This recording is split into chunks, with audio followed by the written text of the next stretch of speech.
अखण्डमण्डलाकारं सर्वव्याप्तं येन चराचरं पदं दर्शितं तस्मै श्रीगुरुवे नमः। ये मनुष्य जीवन हमें बड़े ही सौभाग्य से मिला है। इस जीवन में हमने क्या करना है ये ही हमें समझना है, क्योंकि हम यहाँ कुछ समय के लिए आए हैं। ज़्यादा समय के लिए हम यहाँ नहीं आए हैं, ना जाने यहाँ से कब जाना पड़ जाए, कब यम का आदेश आ जाए और यहाँ से जाना पड़ जाए, क्योंकि हम यहाँ कालबली की जेल में है ना। ये नियम है प्रकृति और काल का। जिस नियम में हम बंधे हुए हैं, यहाँ आना जाना तो बना ही हुआ है। इसी आने जाने की दौड़ में बहुत लंबा समय व्यतीत हो चुका है। इसी से उपरति पाने के लिए हमें स्वयं को जानना है, और उसको हम कैसे जाने, हमारी ये समझ में नहीं आता कि ज्ञान से जाना जाए, कि शास्त्रों से जाना जाए, कि अनुभव से जाना जाए। लेकिन ऐसा नहीं है, ना ज्ञान से जाना जाए, ना अनुभव से जाना जाए, क्योंकि वो ज्ञान और अनुभव से भी परे है। अनुभव तो वस्तुओं का ही होता है। जहाँ भी हम जाएंगे, चाहे वो ब्रह्मांड का अनुभव हो, चाहे संसार का अनुभव हो, चाहे देवी देवताओं का अनुभव हो, अनुभव से हम स्वयं की प्राप्ति नहीं कर पाएंगे, क्योंकि स्वयं अनुभव से परे है। वो अनुभव में आने वाला नहीं है कि अनुभव में आ जाएगा और हम समझ लेंगे, नहीं। वो एक सहन है, केवल है। यहाँ तो केवल एक निश्चय ही करना है। अगर हम ये देखें, विचार करें कि जो हमने अनुभव किया है उसको जानने वाला कौन है? वो मैं हूँ ना।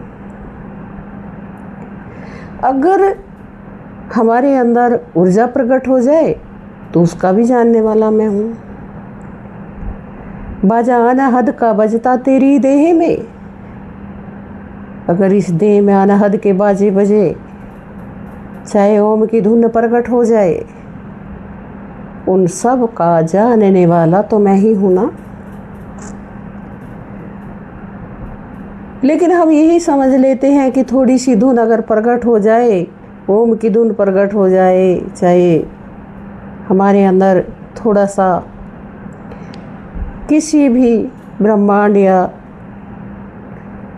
देवी देवता का थोड़ा अनुभव हो जाए, ऊर्जा प्रकट हो जाए, तो हम ये समझ लेते हैं कि हमारा तो मोक्ष हो गया है। अरे नहीं,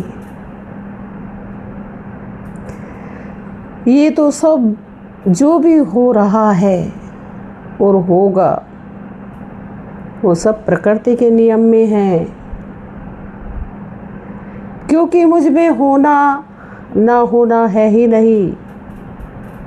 मैं होने और ना होने से परे वही परम सत्ता, मैं शाश्वत अविनाशी हूँ। जब तक हमारा पक्का निश्चय ये नहीं हो जाता कि वास्तव में न मेरा जन्म है न मेरा मरण है, और जब मैं जन्म और मरण से परे हूँ, मैं शाश्वत हूँ और मैं हूँ,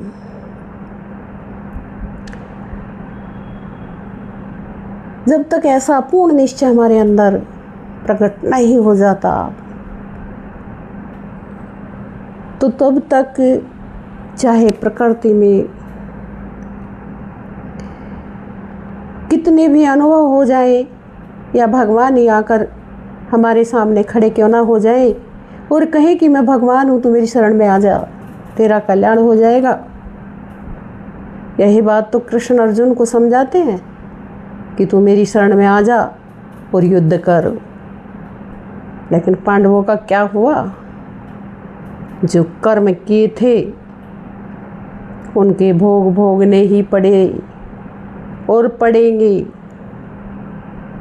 जब खुद यहाँ भगवान आते हैं उनको भी भोग भोगने पड़ते हैं। तो यहाँ सब कर्म में बंद करके भोग भोगने में ही तो लगा है। इसलिए कर्म के इस पुंज से कैसे तुम ऊपर उठ पाओगे? उससे उठने का एक ही रास्ता है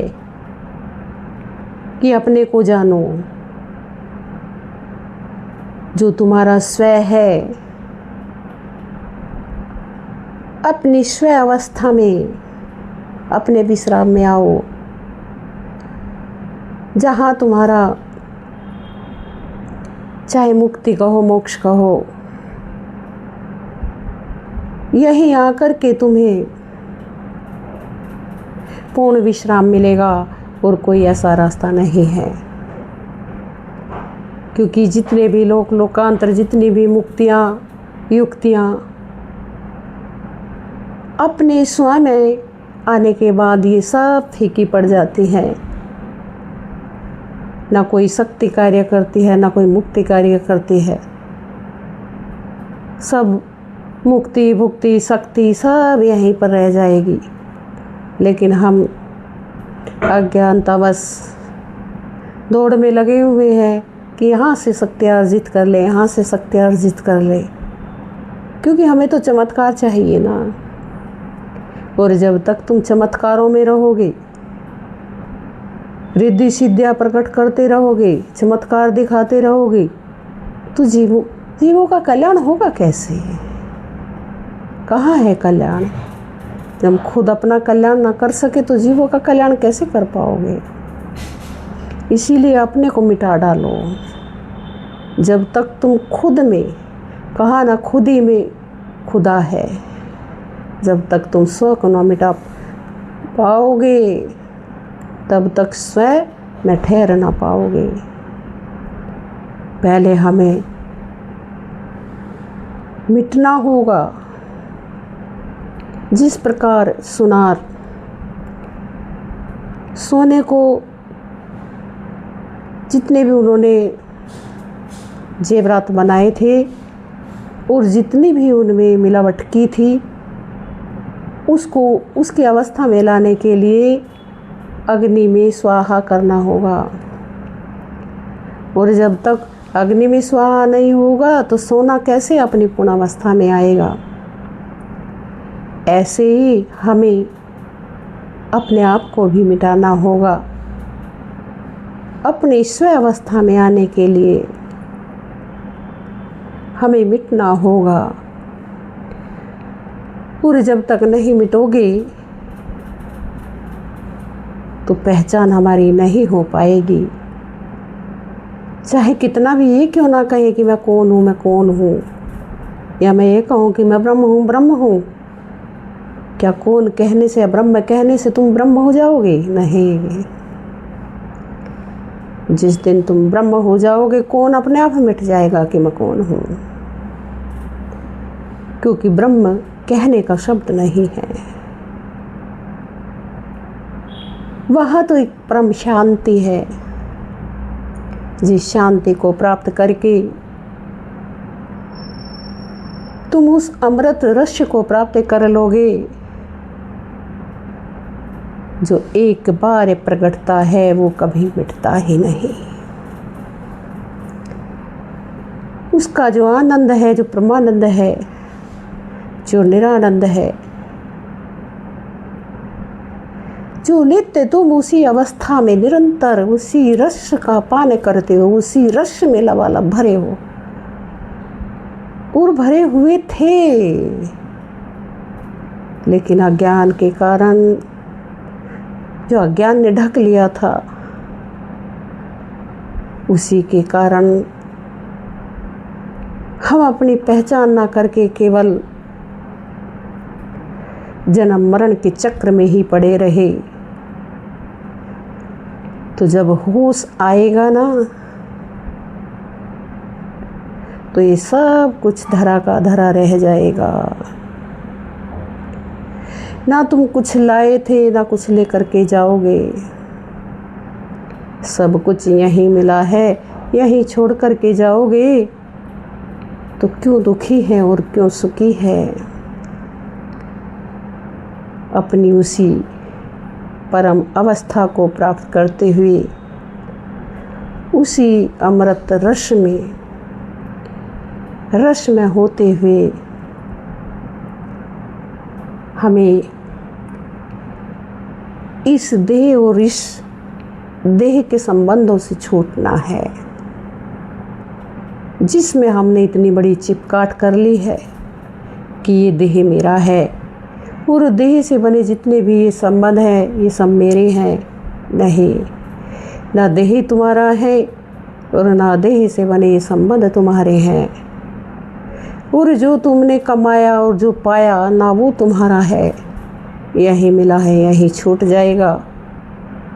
इसीलिए क्यों रोते हो, क्यों दुखी होते हो? कभी तुम सुख मानते हो, कभी तुम दुख मानते हो। ना यहाँ सुख है और ना यहाँ दुख है। अगर हमें ये बोध हो जाए कि मैं वर्ता ही संसार रूपी भवसागर में सुख दुख मान करके दुखी सुखी हो रहा था, ये सब मन का विषय है, मेरा विषय है ही नहीं। ये इंद्रियों का विषय है, मेरा विषय है ही नहीं। मैं तो इन सब से वो ही आनंद स्वरूप, वो ही सत्य स्वरूप, मैं वो ही ब्रह्म स्वरूप आत्मा हूँ, जो जन्म मरण से रहित है। हमें जो मेरी वास्तविक पहचान है, यही मेरी पहचान है कि मैं न जन्मा था और न मैं मृत्यु को प्राप्त होऊंगा। मैं ही अमर हूँ, अजन्मा हूँ, अविनाशी हूँ, अखंड हूँ और मैं वही आत्मा हूँ। जैसा परमात्मा वैसा ही मैं हूँ।